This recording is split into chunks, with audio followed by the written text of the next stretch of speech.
Hello, everybody. What's up? This is my friend Ben, and he's going to show you how to build a Yu-Gi-Oh deck.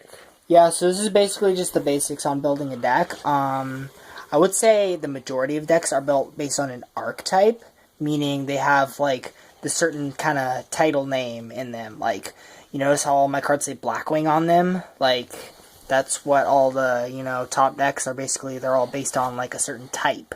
Like, there's Fire Fists, and all of them are, at the beginning are called Brotherhood of the Fire Fist, or Karakuri. They all start with Karakuri or something. So basically, if you see that name in, every one of these monsters, it's like, that's the type of deck you're using. So I'm using a Blackwing deck because my deck consists of Blackwing monsters. So the title of your deck is based on the monsters you're using in the deck. So in order for a deck to be good, all the cards have to have synergy with each other, meaning they have to work well with each other. Like, let's start with the first card, Blizzard. Blackwing Blizzard, the Far North. Its effect is you can special summon one level 4 or lower Blackwing monster. It needs a Blackwing monster for its effect to work. Clute the Moonshadow. This effect, when a Blackwing monster you control attacks or is attacked, you can send this card from your hand to graveyard to give it an attack boost, basically. That card needs a Blackwing to work. This card is actually an example of a different type of card. I'm going to call it Attack. Or a card that can be used in multiple decks, because it doesn't rely specifically on Blackwings to work. Because its effect doesn't require like another Blackwing to be on the field or in the graveyard or, wherever. And then, we got Blizzard again, and then we have Gale. This card can be used in other decks, but it's mainly used in Blackwings because of its effect. If you control a Blackwing monster, you can special summon it from your hand, but it's also got another effect which halves the attack of monsters, so it can be attack, but it's mostly just a Blackwing card. And then this card is specifically Blackwing because there's just no point in using these cards in non-Blackwing decks if they're just, if their effects are specific to Blackwings. Like, this one boosts the attack of Blackwing monsters, only Blackwing. This one, it can do piercing damage, meaning if its attack is higher than the opponent's defense, while it's in defense, it does damage, which it doesn't normally do, but its main effect, which makes it useful, is that you can store in the field because you can special summon it if you control another Blackwing. So once again, Blackwing Reliant. This guy special summons a Blackwing if this guy destroys a monster by battle with under 1500 attack. And then, as you can see, like, the rest are just multiple copies. And keep in mind, you can have up to 3 copies of a card in your deck, except for some cards. An example would actually be the Scaled Whirlwind. You can only have one of him, because he is a really good card, because not only is he a tuner, you can easily special summon him out, and you can have the attack and defense, and then you can synchro summon. So you can not only cut someone's attack and defense in half, but then you can synchro summon at the same time into a lot of different cards. Then I'm going to introduce Dark Arm Dragon. It's a card you can use in a lot of decks because its effect doesn't apply specifically to Blackwings, but rather to dark monsters. You can special summon it by having exactly 3 dark monsters in your graveyard, and then every time you banish a dark monster from your graveyard, its effect is to destroy 1 card on the field. So as you can see, it's a really good effect, and a lot of decks that, can keep dark monsters in the graveyard could use that card. So that's an example of the card you can use in a variety of decks. So, there are many monsters like that, but, all the cards, most of their monsters have the same, title in their name, or, just work well with each other. Like, sometimes, like, I don't know, but I'm, gonna move on to spells and traps. Starting with spells. There are some spells that, are only good for a specific, like I said, archetype. Those would be Black Whirlwind. This card only works on Blackwings because its effect is when a Blackwing monster is normal summoned, it gets its effect to add another Blackwing with less stack to your hand. Then there's some cards, which don't work with all decks, but work with some decks. This is like Dark Arm Dragon. You can draw 2 cards and then banish, and then you have to banish a dark monster from your hand. Now, that can work in any deck that uses dark monsters and, has enough monsters that you can afford to banish one. And, drawing is good in Yu-Gi-Oh! To have draw power is really good. So if you can get these types of cards, there's cards like Cards of Consonance, Trade-In, that work with specific types of monsters based on maybe their attack or their level, that can allow you to draw more cards by sacrificing a monster from your hand. So those can be good in decks, depending on what you're using. Speaking of drawing, this card is popular in a lot of decks, but not good in every deck. It's called Pot of Duality, and, you get to see the top 3 cards of your deck, pick one to add it to your hand. The flaw is that your opponent knows what you have, so if you pick a trap, and you set a few cards face down, you know that your opponent knows that a certain trap is among those cards. The other flaw is that you cannot make a special summon during the turn that you activate this card. So if you special summon a lot with your deck, then Pot of Duality doesn't work. If your deck doesn't special summon a lot, then Pot of Duality is a really good card, and you can run it up to 3. And by the way, Allure of Darkness is another card that you can only use 1 of. Let's see.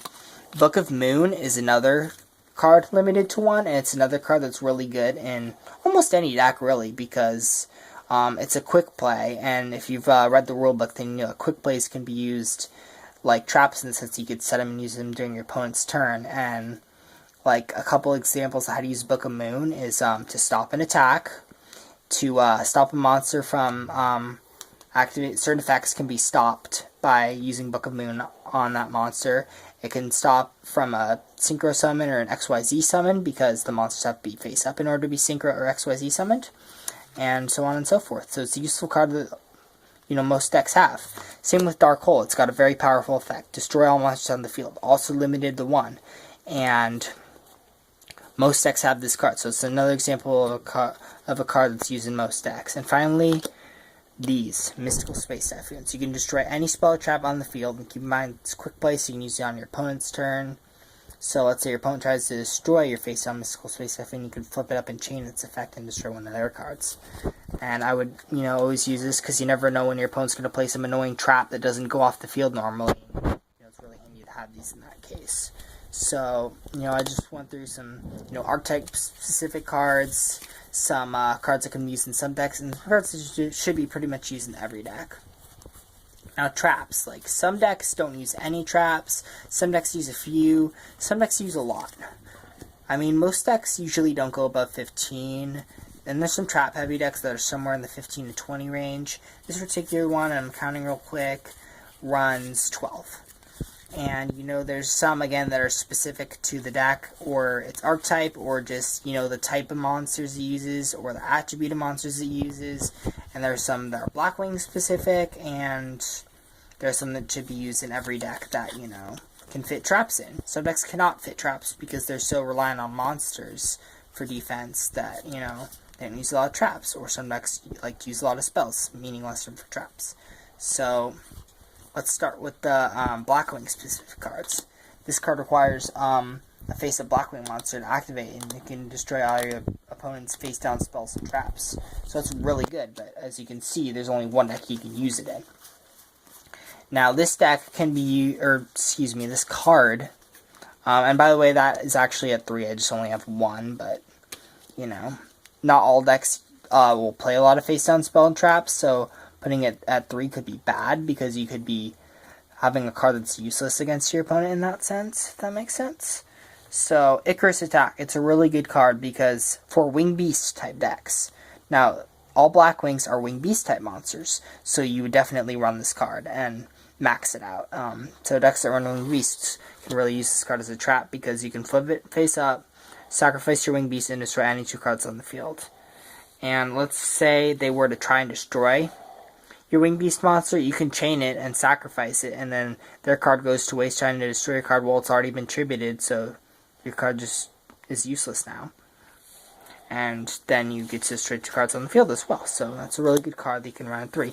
But once again, can't use it in every deck, only specific decks.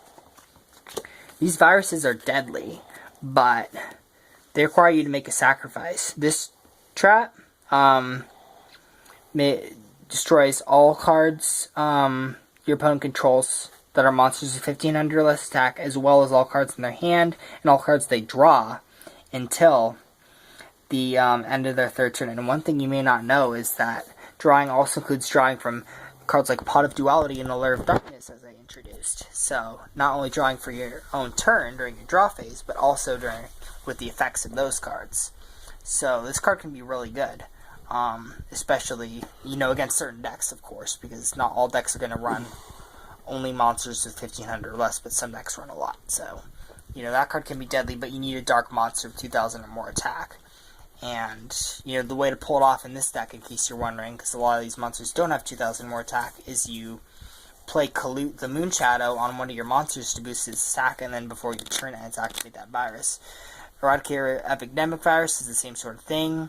You attributed Dark Monster 2500 more attack this time. Choose spell or traps, and based on what you chose, that specific type of card your opponent will have destroyed in their field, hand, and all the ones they draw. I mean, that sounds really good, right? It is. That Eradicate Epidemic Virus, you can only have one of in your deck, because it was deadly when it was at 3. A lot of people 1052 would wreck deck. So down to my last minute, so I'm going to quickly explain